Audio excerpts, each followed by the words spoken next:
신랑의 정체. 셜록 홈즈는 베이커가 하숙집의 난로 앞에서 나와 마주 앉아 이렇게 말했다.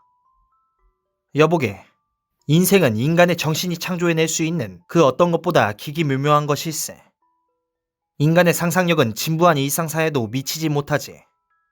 만약 우리가 손에 손을 잡고 저 창문을 빠져나가 이 거대한 도시의 상공을 맴돌면서 지붕 밑에서 벌어지는 기이한 일들, 말하자면 이상한 우연의 일치, 수많은 계획, 엇갈린 의도, 꼬리에 꼬리를 무는 놀라운 사건들, 대물림되는 인연, 그리고 기상천외한 결과들을 엿볼 수 있다면 관습적이고 결말이 뻔한 소설 나부랭이는 진부하고 무익한 것으로 여겨질 걸세.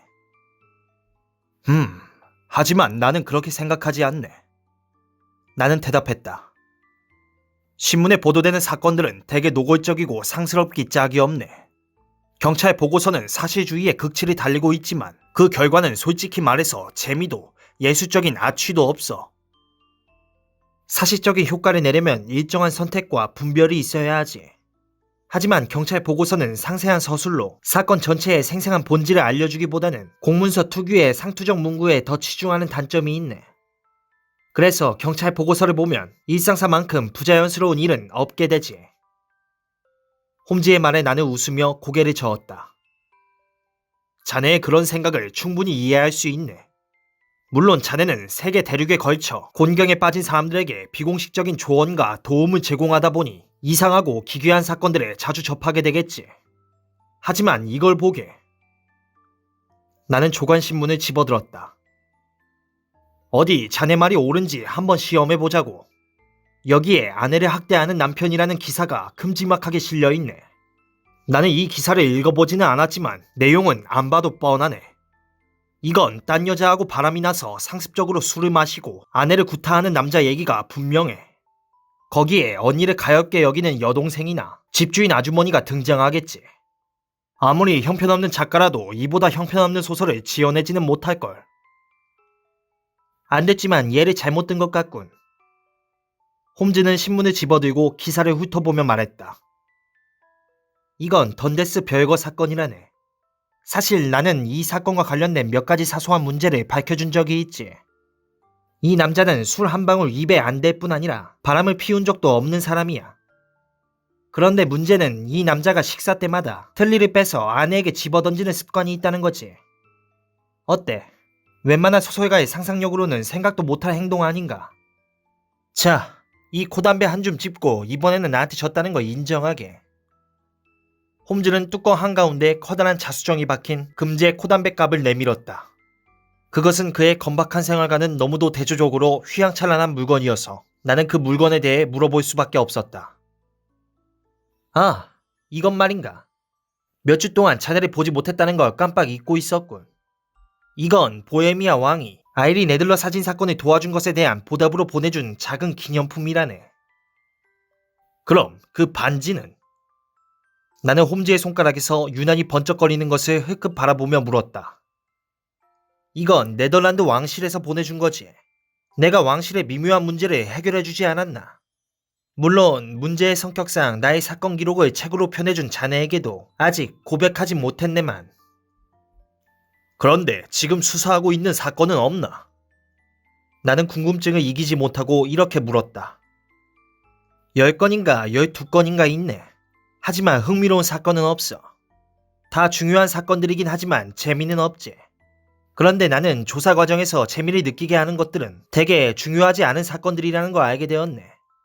중요하지 않은 사건일수록 원인과 결과에 대한 기민한 분석과 관찰을 요하는 경우가 많으니까.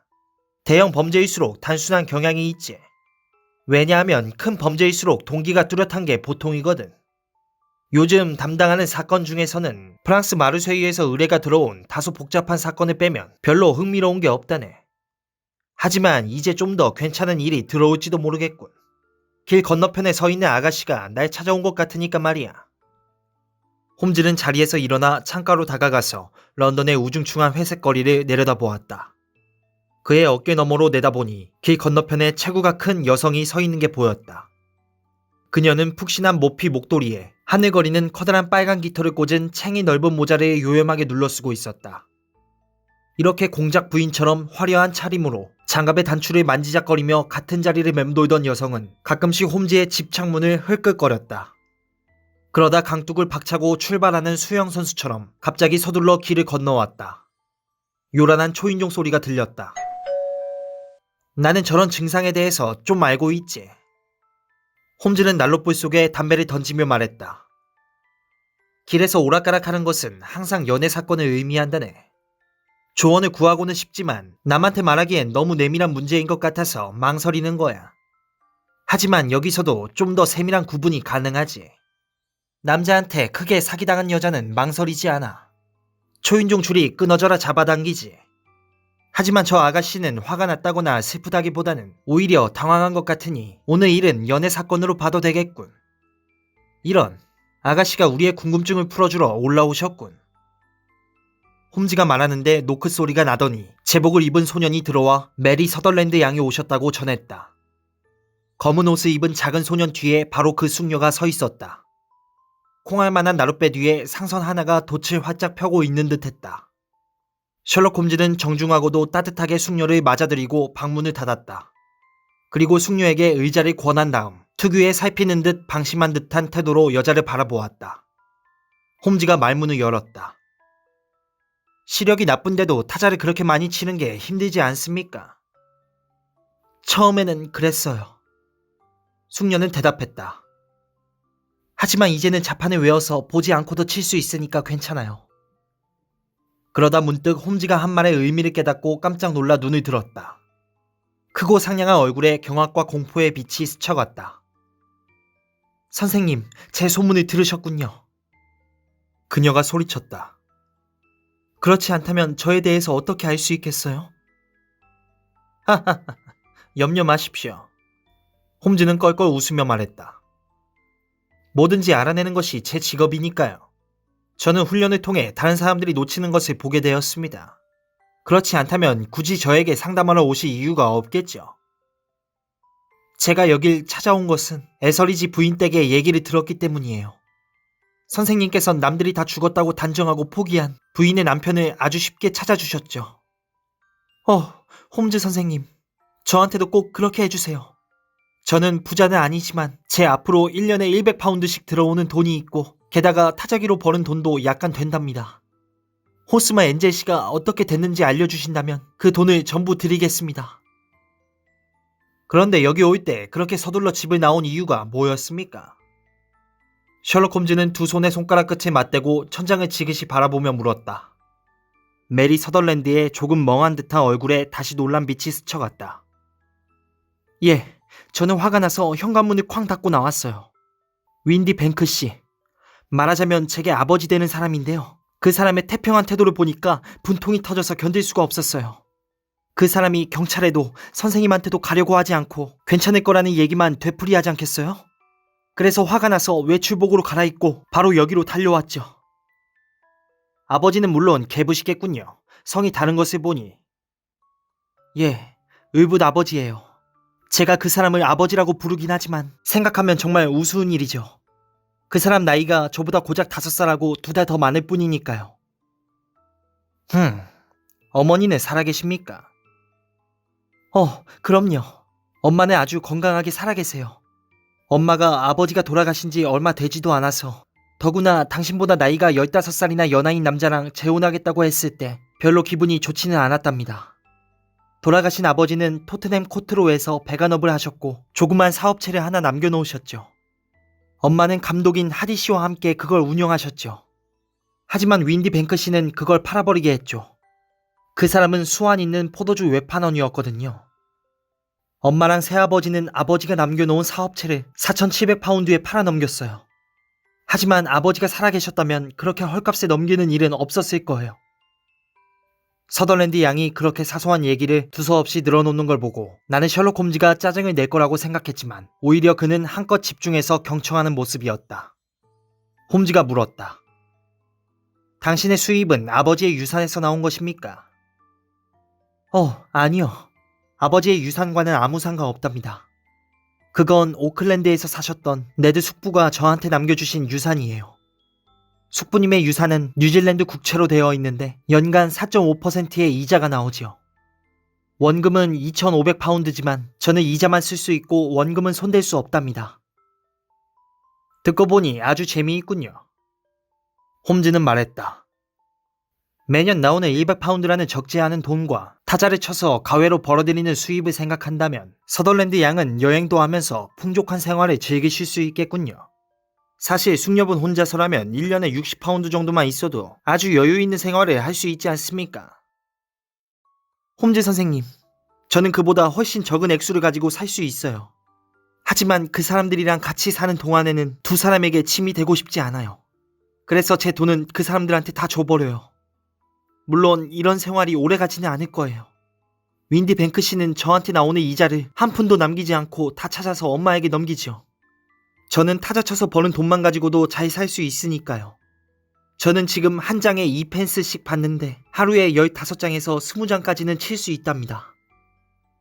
숙녀분께서 어떤 처지에 있는지 이제 분명히 알겠군요. 이쪽은 제 친구 왓슨 박사입니다. 하지만 이 친구에 대해선 염려하지 않으셔도 좋습니다. 지금부터 호스머 엔젤 씨와의 관계에 대해 말씀해 주시죠. 서덜랜드 양의 얼굴이 발그레하게 물들었다. 그녀는 불안한 듯 옷자락을 만지작거렸다. 제가 그분을 처음 만난 것은 가스 설치업자 무도회였어요. 그쪽 사람들은 아버지가 살아계실 때 무도회표를 보내주곤 했는데 아버지가 돌아가신 다음에도 우리를 잊지 않고 엄마한테 표를 보내왔죠. 윈디 뱅크 씨가 우리가 무도회에 가는 걸 못마땅하게 생각했어요. 그 사람은 우리가 외출하는 걸 아주 싫어했죠. 제가 일요 학교 소풍이라도 가려고 하면 막 화를 내곤 했답니다. 하지만 저는 이번에는 꼭 가겠다고 작정했죠. 도대체 자기가 무슨 권리가 있기에 절 막는 거죠? 그 사람은 아버지 친구분들이 모여있는 자리에서 그분들은 우리하고 수준이 안 맞는다는 둥, 나한테 입고 나갈 옷이 없다는 둥의 이야기를 했어요. 옷장 서랍에는 거의 새 옷이나 다름없는 진홍색 플러시 옷이 있었는데도 말이에요. 하지만 끝내 제가 고집을 부리자 그 사람은 프랑스로 출장을 가버렸죠. 엄마하고 저는 우리 회사 감독이었던 하디 씨랑 같이 무도회에 갔고 거기서 호스머 엔젤 씨를 만났어요. 그렇다면 윈디 뱅크 씨는 프랑스에서 돌아왔어 서덜랜드 양이 무도회에 갔다는 거 알고 몹시 화를 냈겠군요. 아니에요. 별로 화를 내지는 않았어요. 그 얘기를 듣더니 껄껄 웃으며 어깨를 으쓱했던 것 같아요. 그리고 여자가 자기 길을 가려고 하는데 막아봤자 소용없다고 했죠. 그렇군요. 그래서 그 가스 설치업자 무도회에서 호스머 엔젤이라는 신사를 만났다는 거죠. 예, 선생님. 그날 밤 무도회에서 그분을 만났어요. 그분은 다음날 우리가 집에 무사히 도착했는지 궁금하다며 집에 찾아오셨죠. 그리고 우린 그 다음에도 만났어요. 2번 만나서 함께 산책했죠. 하지만 아버지가 출장에서 돌아온 다음에는 호스머 엔젤 씨는 더 이상 우리 집에 올 수가 없었어요. 아니, 왜요? 아버지가 싫어했으니까요. 그 사람은 어쩔 수 없는 경우를 빼고는 집에 손님을 들이지 않아요. 그러면서 여자는 가정의 품에서 행복할 줄 알아야 한다고 입버릇처럼 말하죠. 하지만 제가 엄마한테도 몇 번 말했지만 여자라면 누구나 자기 가정을 가지고 싶어 하는 것 아닌가요? 그런데 저는 아직 가정을 꾸리지 못했어요. 그런데 호스머 엔젤 씨는 어떻게 하던가요? 서덜랜드 양을 만나려고 노력하지는 않았습니까? 아버지는 일주일 후에 다시 프랑스에 갈 예정이었고 호스머 씨는 편지를 써서 저한테 그 남자가 집에 있는 동안에는 만나지 말자고 했어요. 그동안에 우리는 편지를 쓸 수 있었고 그 사람은 매일 편지를 보내왔답니다. 저는 아침에 편지를 받았기 때문에 계부한테 들킬 염려는 없었어요. 그 신사분과 결혼 약속은 하셨습니까? 그럼요. 우린 첫 산책을 한 뒤에 결혼을 약속했어요. 호스머 씨는 리든 홀가의 어느 사무실에서 회계원으로 일했는데 어느 사무실이죠? 홈즈 선생님, 정말 안타까운 건 제가 그걸 모른다는 거예요. 그럼 그분이 사는 곳은? 그분은 사무실에서 잤어요. 그런데 사무실 주소를 모르신다고요? 몰라요. 리든 홀가라는 것밖에는. 그러면 편지는 어디로 보내셨죠? 리든 홀가 우체국으로요. 그분은 제가 사무실로 편지하면 같이 일하는 사람들이 여자한테 편지가 왔다고 놀릴 거라고 했어요. 그래서 저는 그분이 저한테 그랬듯이 편지를 타자로 쳐서 보내겠다고 했죠. 하지만 그분은 제가 타자로 친 편지를 보내면 우리 사이에 항상 기계가 껴있다는 느낌이 들 거라면서 반대했죠. 홈즈 선생님, 그것만 봐도 그분이 저를 얼마나 좋아했는지 아시겠죠? 호스머 씨는 사소한 것까지 신경 쓰는 정말 섬세한 사람이에요. 정말 의미심장한 대목이군요. 제 평소의 지론이 바로 가장 중요한 것은 사소한 거라는 것입니다. 그 밖에 호스머 엔젤 씨에 대해 기억나는 거 없으십니까? 아주 사소한 거라도 말입니다. 홈즈 선생님, 그분은 수줍음을 많이 타는 분이었어요. 저하고 산책할 때도 낮보다는 저녁을 좋아했죠. 남들 눈에 띄는 게 싫다고 하시더군요. 아주 조용하고 신사다운 분이었어요. 목소리도 부드러웠죠. 어렸을 때 편도선염을 크게 앓았는데 그 다음부터 목이 약해졌답니다. 그래서 항상 낮은 목소리로 말했죠. 말투는 약간 어눌했고요. 옷도 항상 잘 입고 다녔답니다. 단정하고 깔끔했죠. 하지만 저처럼 눈이 약해서 강한 빛에서 눈을 보호하기 위해 색안경을 끼고 다녔답니다. 그럼 개부이신 윈디 뱅크 씨가 다시 프랑스에 간 뒤에는 어떻게 됐죠? 호스머 엔젤 씨는 다시 집에 와서 아버지가 오기 전에 결혼하자고 했어요. 그분은 굉장히 서둘렀죠. 저는 그분의 요청에 따라 성경에 두 손을 올려놓고 맹세했답니다. 앞으로 무슨 일이 생기든 항상 그분에게 충실하겠다고요. 엄마는 그건 당연한 일이라며 그분이 저한테 그런 맹세를 요구하는 것만 봐도 저를 얼마나 사랑하는지 알 수 있다고 했어요. 엄마는 처음부터 그분에게 호의적이었죠. 사실 저보다 더 그분을 좋아했답니다. 엄마하고 그분은 일주일 안에 결혼하는 게 좋겠다고 했고 저는 개분을 어떻게 하냐고 물었죠. 하지만 두 사람은 아버지에 대해서는 신경 쓸 필요 없고 나중에 그냥 알려주기만 하면 된다고 했어요. 엄마는 아버지에 대해서는 당신이 알아서 하겠다고 했죠. 하지만 홈즈 선생님, 전 그렇게 하고 싶지는 않았답니다. 계부가 저보다 몇 살이나 많다고 제가 그 사람한테 허락받아야 한다는 것도 우습지만 무슨 일이든 그렇게 비밀스럽게 하고 싶지는 않았어요. 그래서 저는 계부가 다니는 회사에 프랑스 지점으로 편지를 보냈죠. 보르도로요. 하지만 그 편지는 결혼식 날 아침에 저에게 반송되었답니다. 그럼 그분이 편지를 못 받으신 건가요? 예, 선생님. 계부는 편지가 도착하기 직전에 영국으로 출발했대요. 저런. 서덜랜드 양의 결혼식은 금요일로 예정되어 있었겠군요. 결혼은 성당에서 하기로 하셨습니까? 예, 선생님. 아주 조용하게 식을 치르기로 했죠. 킹스 크로스 근처의 세인트 세이비어 성당에서요. 그리고 결혼식이 끝난 뒤에 세인트 판크라스 호텔에서 아침 식사를 들기로 했어요. 호스머는 이륜마차를 타고 우리 집에 왔죠. 하지만 그분은 엄마와 저를 그 이륜마차에 태우고 자기는 때마침 다가온 다른 사륜마차에 탔어요. 우리가 먼저 성당에 도착했고 그 다음에 호스머 씨가 탄 사륜마차가 왔죠. 우리는 그분이 내리기를 기다렸지만 마차에서는 아무도 내리지 않았답니다. 마부가 내려와서 마차 안을 살폈어요. 그런데 그 안에 아무도 없는 거예요. 마부는 그분이 마차에 타는 걸 두 눈으로 똑똑히 봤다고 대간절 어찌된 노릇인지 모르겠다고 했습니다.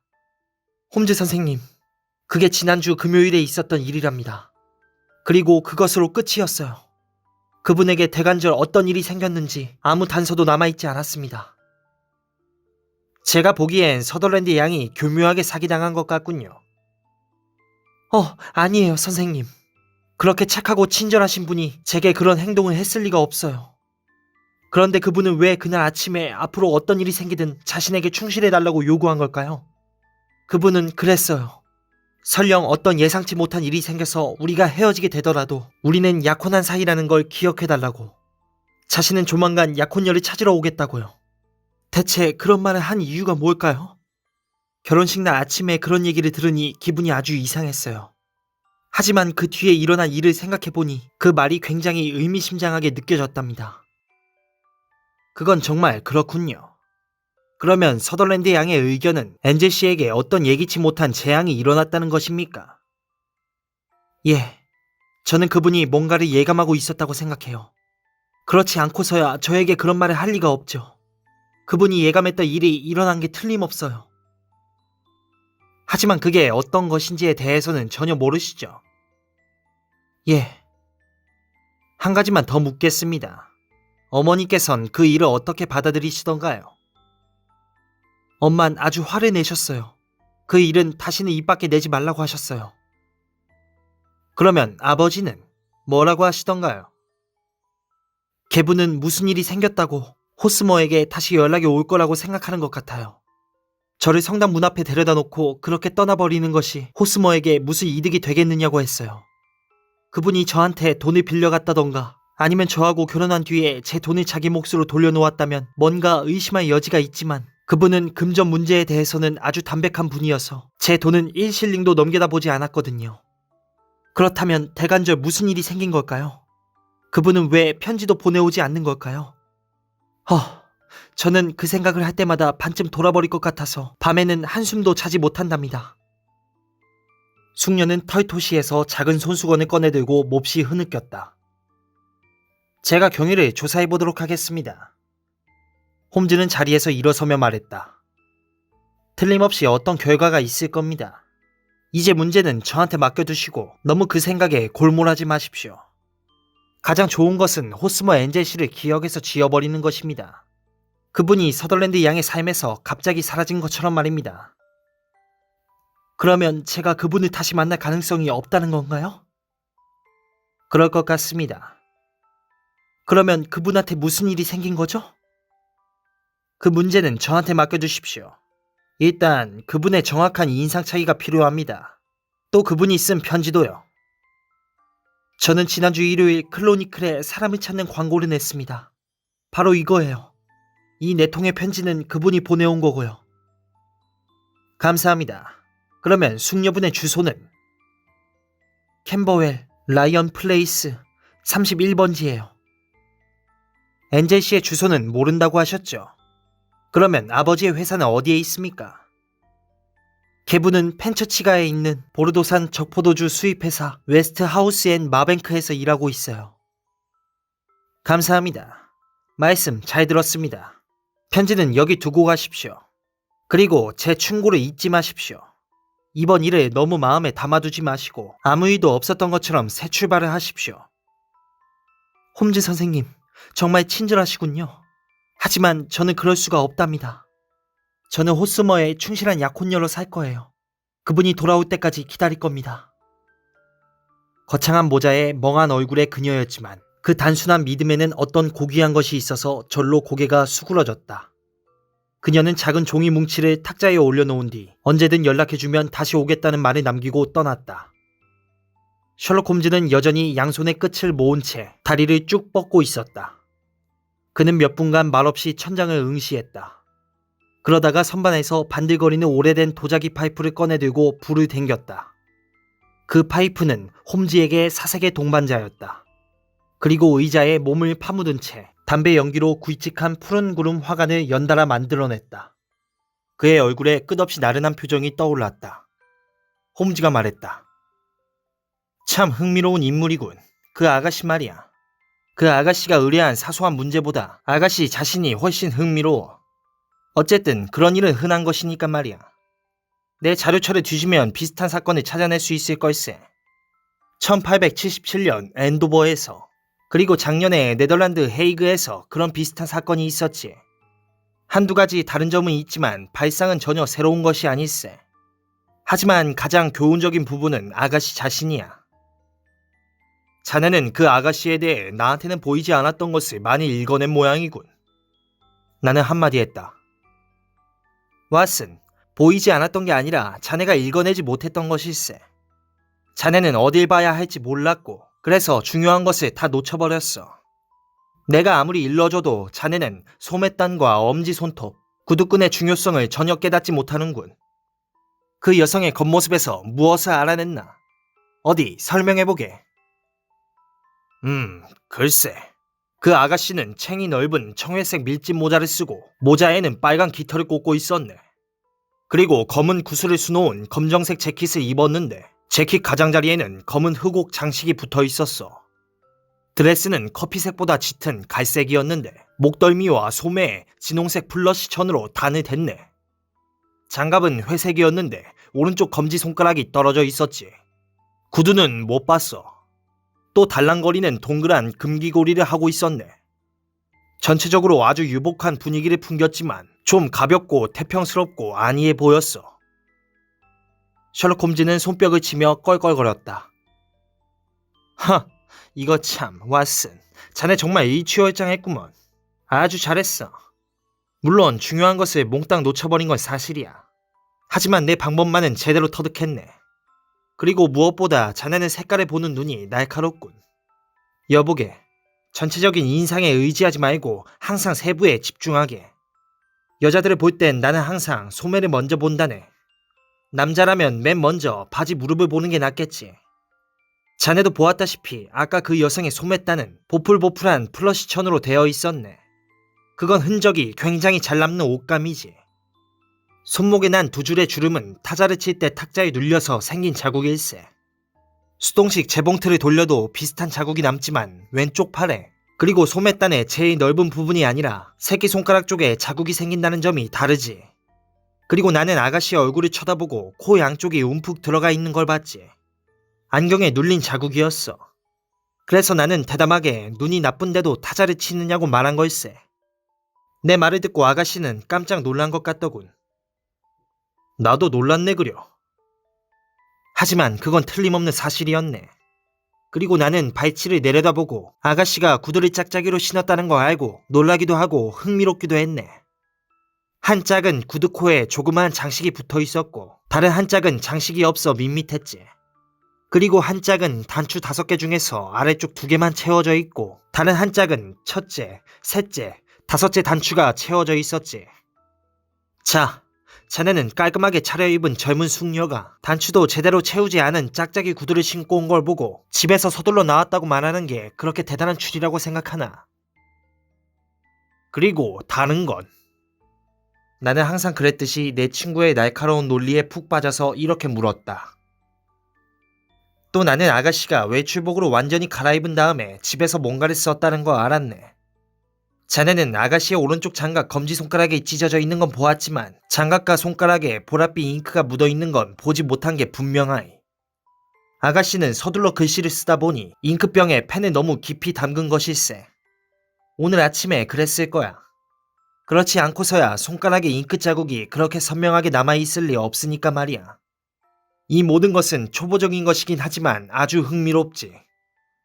그건 그렇고 이제 일에 착수해야겠어. 자네 호스머 엔젤씨를 찾는 그 광고 문안을 좀 읽어주지 않겠나? 나는 작은 신문 조각을 불빛 가까이에 펼쳐들었다. 14일 오전에 호스머 엔젤이라는 신사가 실종되었음. 키는 약 1m 70cm, 건장한 체격에 창백한 안색, 가운데가 약간 벗겨진 검은 머리, 수치 많은 검은 구렛나루와 코수염이 특징, 색안경을 끼고 말투가 약간 어눌함. 실종 당시에는 실크를 덧댄 검정색 프로코트와 검정색 조끼, 금시계줄, 회색 모직 바지, 그리고 고무를 덧댄 부츠 위로 갈색 각반을 착용하고 있었음. 리든 홀가의 어느 사무실에서 일했다고 함.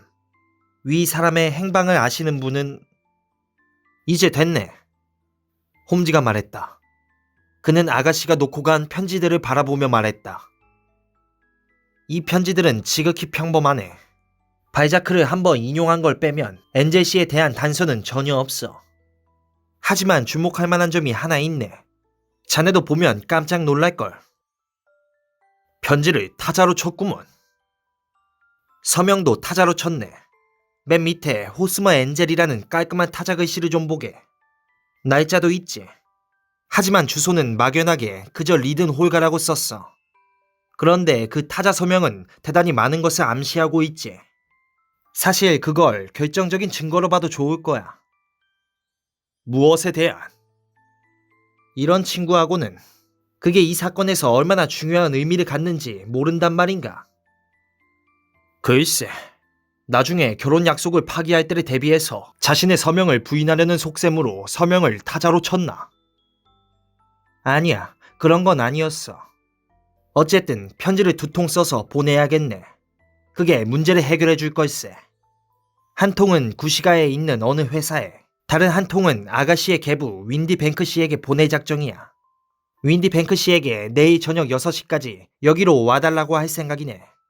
남자 친척들을 좀 만나볼 필요도 있을 거야. 그 편지에 대한 답장이 올 때까지는 할 일이 아무것도 없네. 그러니 그때까지는 이 문제를 잠시 밀어놓기로 하지.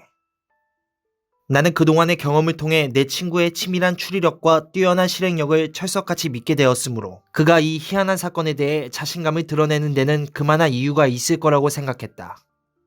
그가 해결하지 못한 것은 보헤미아 국왕과 관계된 아이린 애들러의 사진 사건뿐이었다. 하지만 네 사람의 서명의 기묘한 사건이나 주홍색 연구와 관계된 이상한 상황을 돌이켜볼 때 웬만해서 그가 해결하지 못할 일은 없을 거라고 생각했다. 그래서 내일 저녁 때까지는 홈즈가 메리 서덜랜드 양의 사라진 신랑에 대한 모든 단서를 틀어지고 있을 거라고 확신하며 베이커가의 방을 나섰다. 홈즈는 혼자 남아서 검정색 도자기 파이프를 줄기차게 피워댔다. 그쯤 나는 상당히 위중한 환자를 치료하고 있었는데 다음 날은 온종일 그 환자를 돌보느라 바빴다. 6시가 다 돼서야 환자에게 풀려난 나는 재빨리 유리마차를 잡아 타고 베이커가로 향했다. 나는 너무 늦게 도착해서 이 작은 사건에 대단원에 참석하지 못하면 어쩌나 하고 마음을 졸였다.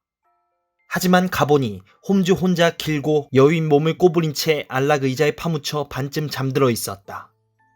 병이며 시험관들이 방 안에 어지럽게 놓여있고 자극적인 염산 냄새가 진동하는 것으로 보아 온종일 그토록 좋아하는 화학실험에 몰두한 모양이었다.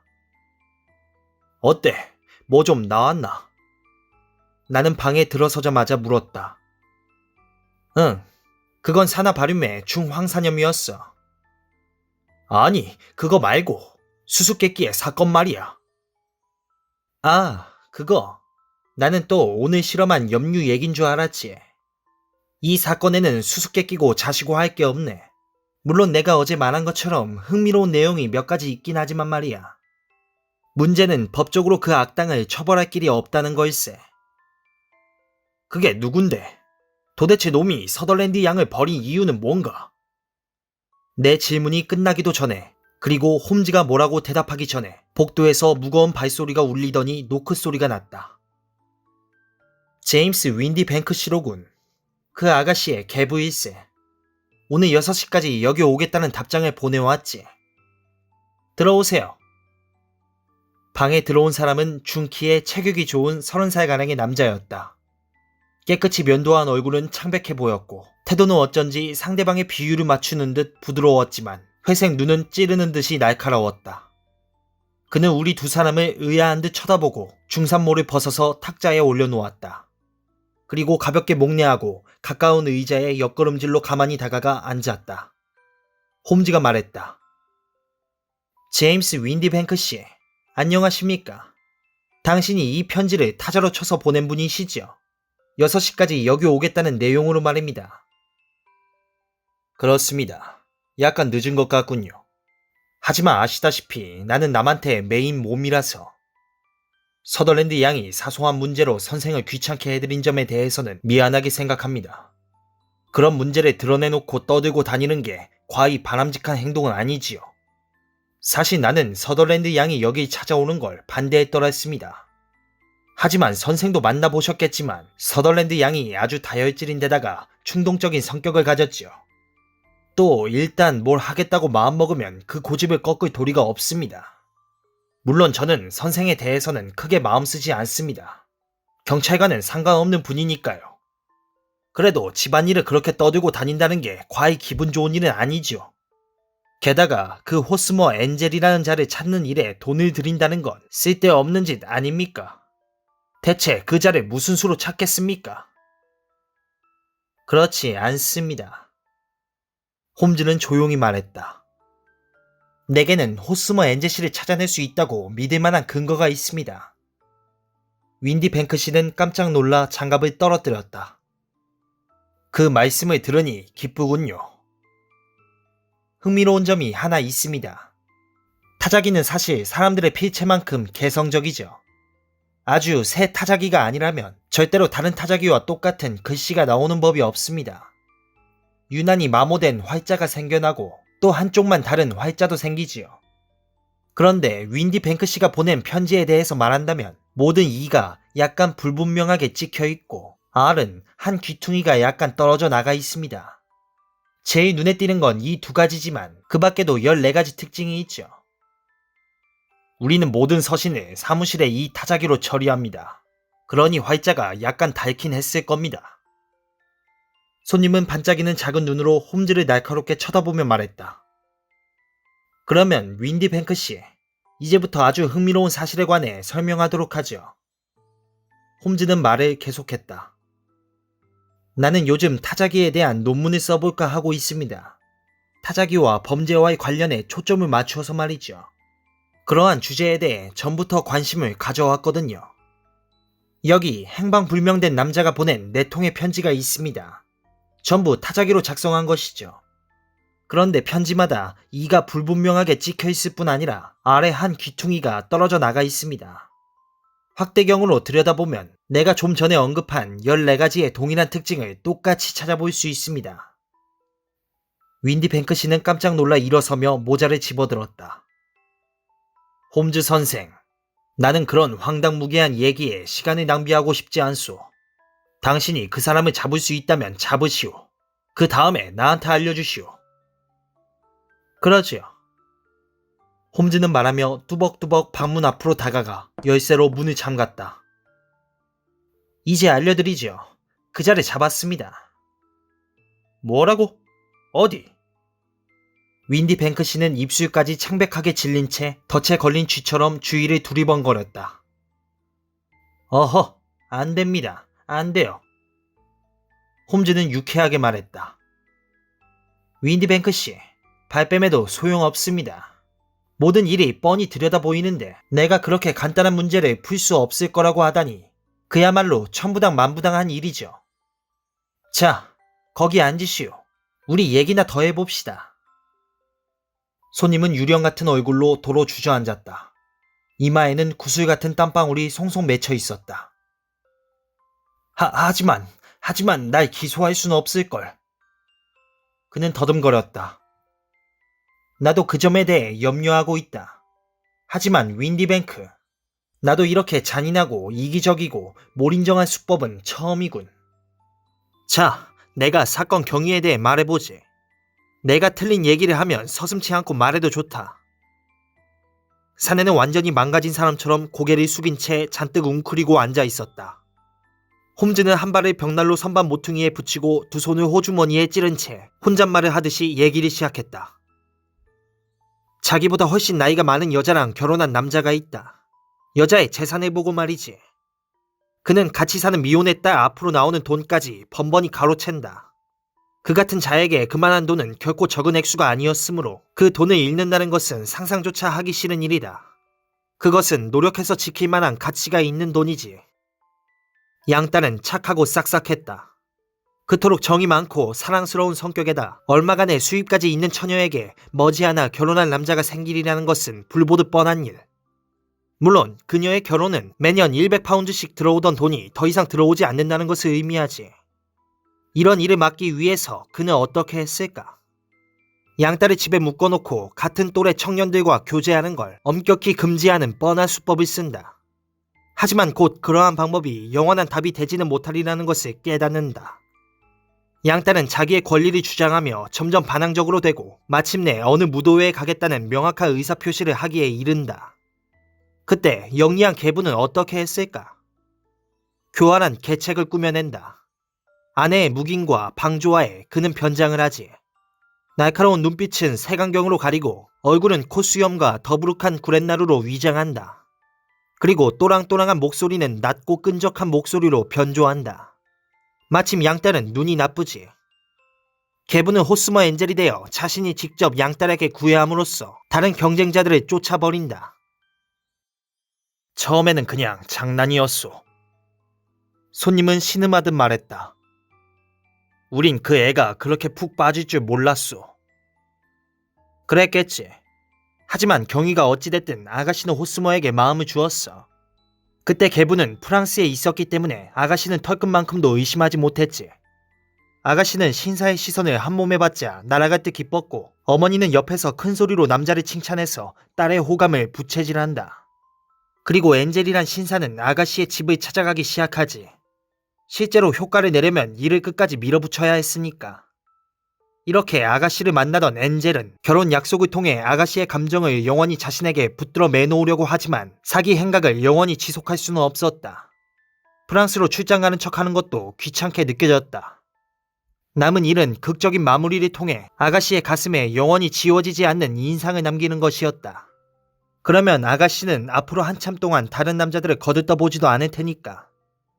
엔젤이 아가씨에게 성경을 앞에 놓고 결혼 서약을 하도록 강요한 것이라든가 결혼식 날 아침에 모종의 사건이 생길 것 같은 암시를 준 것은 다 이 때문이었어.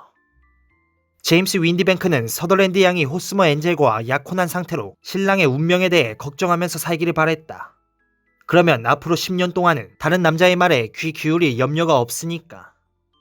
하지만 윈디뱅크가 할 수 있는 일은 아가씨를 성당 문 앞에 데려다 놓는 것까지였다. 그래서 그는 사륜마차의 한쪽 문으로 탔다가 반대쪽 문으로 내리는 낡은 수법을 써서 아가씨의 눈앞에서 간단히 사라져버렸지. 윈디뱅크, 나는 사건 경위에 대해 이렇게 생각한다. 홈즈가 말하는 동안 다시 여유를 되찾은 손님은 창백한 얼굴로 차갑게 비웃으며 자리에서 일어섰다. 홈즈 선생, 당신 말이 맞을 수도 있고 틀릴 수도 있어. 하지만 당신이 그렇게 명석한 사람이라면 지금 법을 어기고 있는 쪽은 내가 아니라 당신이란 사실을 알아야 할 텐데. 나는 처음부터 기소당할 짓은 아무것도 하지 않았어. 하지만 당신이 저 문을 잠가놓고 있는 이상 당신은 폭력 및 불법 감금죄를 저지르고 있는 거라고. 네 말대로 법은 너를 건드리지 못하지. 홈즈는 방문을 활짝 열어 젖히며 말했다. 하지만 너는 벌을 받아 마땅하다. 아가씨에게 남자 형제나 친구가 있다면 당연히 너의 등짝을 채찍으로 갈겨줄 것이다. 젠장. 홈즈는 사내의 얼굴에 떠오른 노골적인 비웃음을 보고 얼굴을 붉히며 소리쳤다. 이렇게까지 하는 게 의뢰인에 대한 의무는 아니다. 하지만 여기 말채찍이 걸려있으니 내가 직접. 홈즈는 채찍을 향해 한두 걸음 바삐 다가갔다. 하지만 그것을 손에 쥐기도 전에 우당탕 퉁탕 계단을 내려가는 소리가 들리더니 1층 현관문이 쾅 닫혔다. 창문 너머로 내다보니 제임스 윈디뱅크가 걸음아 날 살려라 하고 힘껏 도망치는 모습이 보였다. 하하하, 냉혈한 같으니라고. 홈즈는 비웃으며 도로 의자에 주저앉았다. 저자는 계속해서 온갖 죄를 짓다가 끝내는 아주 흉악한 짓을 저지르고 교수대에서 최후를 마칠 걸세. 이 사건에는 그래도 흥미로운 요소가 있었네. 나는 아직도 자네가 어떻게 사실을 추리해내는지 그 중간 단계를 잘 모르겠네. 내가 말했다. 처음부터 나는 그 호스머 엔젤이라는 자가 그렇게 야릇한 행동을 한 데에는 어떤 뚜렷한 목적이 있을 거라고 생각했네. 그리고 그런 일련의 사태에서 이익을 취하는 사람이 누구인지도 분명했지. 그건 바로 계부였어. 그런데 두 남자는 한 번도 같이 있던 적이 없었거든. 항상 한 사람이 없어야 다른 한 사람이 나타나는 식이었네. 그리고 색안경하고 그 이상한 목소리도 의심스러웠지. 그건 둘 다 변장을 암시하거든. 더부룩한 구렛나루도 역시 마찬가지였고. 나의 의혹을 확인해준 것은 서명을 타자로 친 특이한 행동이었네. 물론 그것은 편지를 보낸 사람의 필체를 아가씨가 아주 잘 알고 있을 거라는 걸 암시했지. 몇 글자만 보고도 그게 누구 글씨인지 알아챌 수 있을 정도로 말일세. 자네는 이 모든 사실 하나하나가 다른 사소한 것들과 함께 동일한 방향을 가리키고 있다는 걸 알 걸세. 그런데 자넨 그 사실을 어떻게 증명했지? 일단 용의자를 점 찍은 뒤에 확증을 얻어내는 것은 쉬운 일이었어. 나는 윈디뱅크가 어느 회사에서 일하는지도 알고 있었지. 호스머의 인상착의를 손에 넣은 뒤에 거기서 구렛나루, 안경, 목소리 등 변장에 결과할 수 있는 걸 전부 지운 다음에 남은 인상착의를 그 회사로 보냈다네. 그 회사의 외판원 중에서 용모 파기가 비슷한 사람이 있으면 알려달라는 요청과 함께 말일세. 그리고 이미 타자기의 특성을 알고 있었기 때문에 윈디뱅크의 사무실에 여기 와달라고 요청하는 편지를 보냈어. 내가 예측했던 대로 타자기로 친 답장은 아주 사소한 부분까지 호스머 엔젤의 편지와 똑같은 특징을 드러내고 있더구만. 윈디뱅크의 답장과 펜처치가의 웨스트하우스 앤 머뱅크사에서 보내온 편지가 같이 도착했네. 내가 보내준 인상착의가 자기 회사 직원 제임스 윈디뱅크와 일치한다는 거야. 그럼 서덜랜드 양은? 내가 말해도 아가씨는 내 말을 믿지 않을 거야. 페르시아의 격언 중에 이런 게 있는데 자네도 알고 있을지 모르겠군. 호랑이 새끼를 거두는 사람은 위험하다. 여자에게서 환상을 빼앗는 사람도 위험하다. 호라티우스만큼이나 하피즈도 감각 있고 세상을 보는 지혜가 있었다네.